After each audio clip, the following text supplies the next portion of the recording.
Chapter 8, They Did It.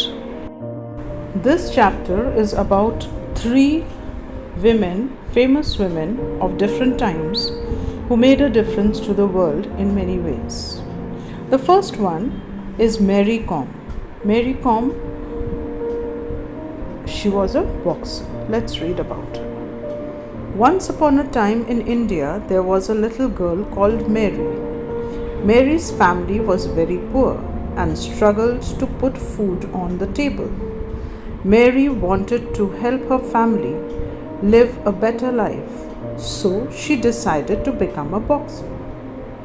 So this is about Mary Kom, a very famous boxer of India, and she came from a very poor family. That it was also difficult for them to have food every day.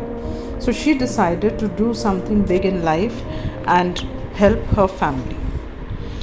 One day, she boldly walked up the coach in the boxing gym. "Will you train me?" she asked. "You're too tiny," he said. "Go away." She went to the boxing coach and she told him, "Will you train me?" He said, "No, you are too tiny." Means her build was very small. So he said, "Go away." But when the coach finished for the day, he found her still waiting for her by the gate. "I want to do this. Put me in the ring," she said to him. So she was very adamant. She still waited for him and she told him to coach her and to train her for boxing. Reluctantly, he took her on and she started training hard. That means not willingly, but then he started to train. She started competing and won many fights. But she hadn't told her parents. She didn't want to worry them. But at home she had not told her parents. But she was training for boxing and she was also winning. One day, her dad read about her in the newspaper. "Is this you?" he said, worried. "Yes," said Mary proudly. "What if you get hurt?" her mother asked. "We don't have the money for doctors." So her parents were worried because she could have got hurt when they saw her photo in the newspaper, her news, and they were worried that if she gets hurt, how would we get her treated, because we have no money. She said, "I will work hard and save so much as I can. Don't worry," she told her parents. Mary replied. She slept in hotels, ate vegetables and rice. She slept in hostels and ate vegetables and rice because she could not afford meat. Skipped breakfast because she only had money for lunch and dinner. And she became a champion. So she really struggled.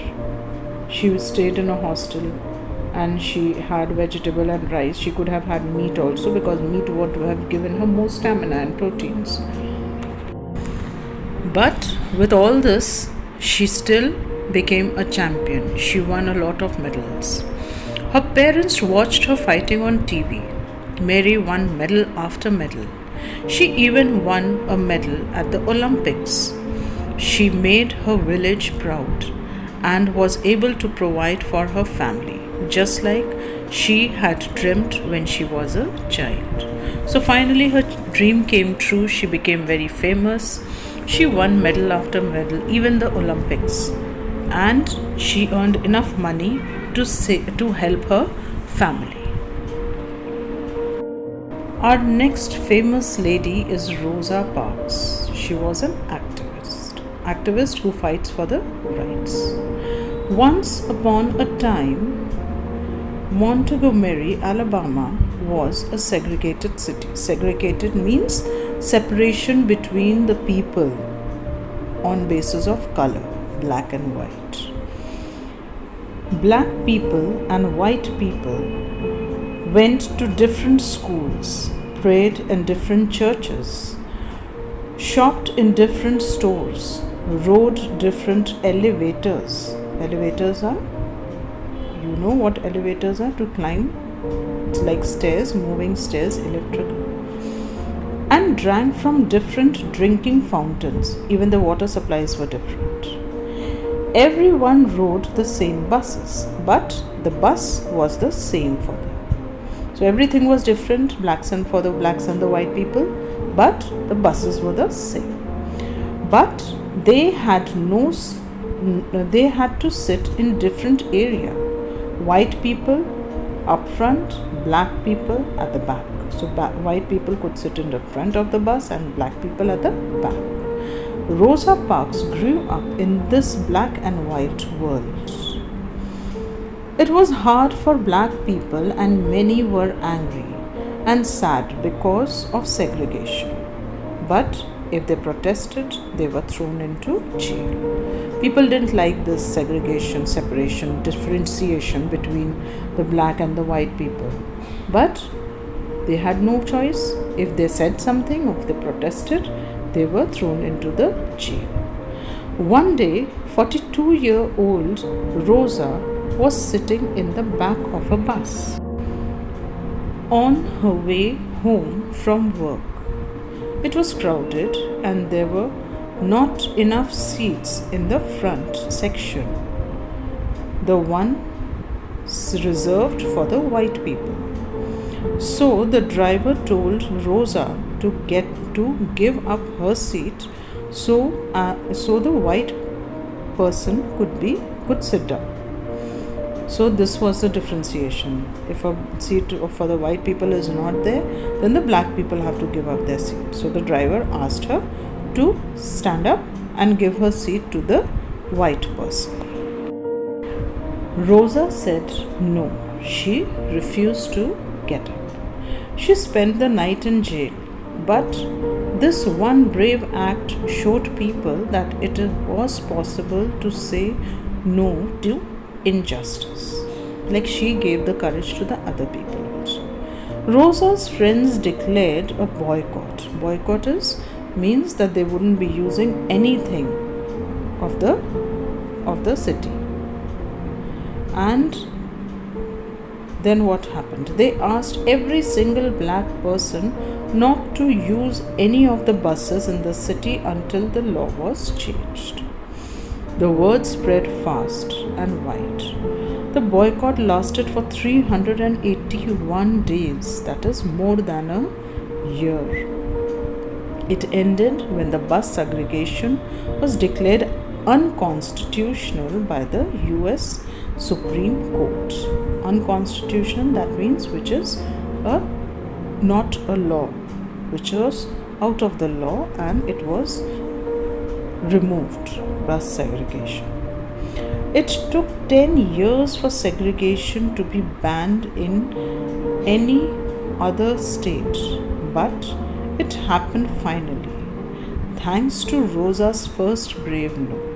So after that, many other states which had this segregation still there, after Rosa's no, the segregation also was removed from those states as well. Next is Beatrix Potter. She is a writer and an illustrator of the very, very famous Peter Rabbit. Once upon a time in London, there lived a girl who loved to paint animals. Beatrix spent all years looking forward to the summer holidays when she and her little brother could escape the drab, grey city streets for the wild highlands of Scotland. Beatrix was from London and she was very good at painting. She loved to paint animals.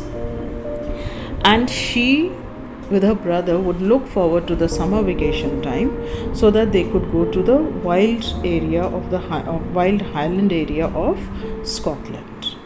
As soon as she had unpacked her bag, Beatrix would gather up her paints and brushes, pull on her boots and head outside. She would quickly, as she would reach there, she would quickly take out her brush and the paints and everything and go out to paint. She sat so quietly that field mice would scamper past her, and rabbits would hop up and nibble the grass at her feet. She would sit so quietly that these animals, this field rat and the rabbits, they would just pass by her and or be eating something near her, and they wouldn't get scared. The squirrels got quite used to her sitting at the edge of the woods as they chased each other through the branches above her. Even the squirrels got very used to her. They would even play around over the branches above. When she was old enough, Beatrix left the city and moved to the countryside. That means she went back to when she was big enough, she went to the countryside. Countryside is the open area land where there is less population, almost like the village area, the farm area. One day, she sent a letter to her young friend of hers, a little boy called Noel. In a smart blue jacket, in the letter, she made up a story, and in that letter she said that the story was about a naughty rabbit. It was about a rabbit in a smart blue jacket who steals vegetables from the garden next door and is chased by the farmer.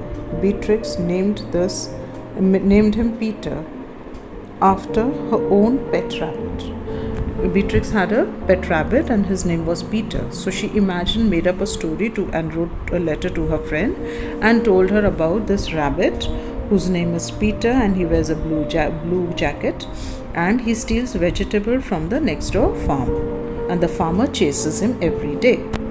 Now Noel loved the story and wanted more, so Beatrix kept writing to him and even included pictures of Peter and his 3 siblings, Flopsy, Mopsy and Cottontail. Eventually, she published the story as an illustrated book. So, Noel, her friend, liked the story, and then he wanted to have more stories, so she made up more story, and in the story she even included brothers and sisters of Peter Rabbit, that is Flopsy, Mopsy and Cottontail. And later Beatrix, she published all these stories with illustrations and pictures. So this we have about Peter Rabbit. It's a big, nice, famous storybook by Beatrix Potter about Peter Rabbit.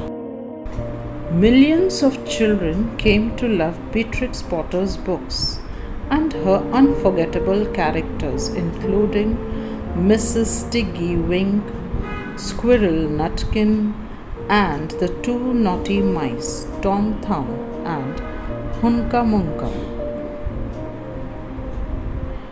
Her very first book, The Tale of Peter Rabbit, became one of the most popular children's story of all times. And if I'm not mistaken, this Peter Rabbit book has also been made into a cartoon series on a story on television. So these are the 3 famous ladies about whom we have read, of different fields, but who have had the courage to do something different in their lives and make name for themselves.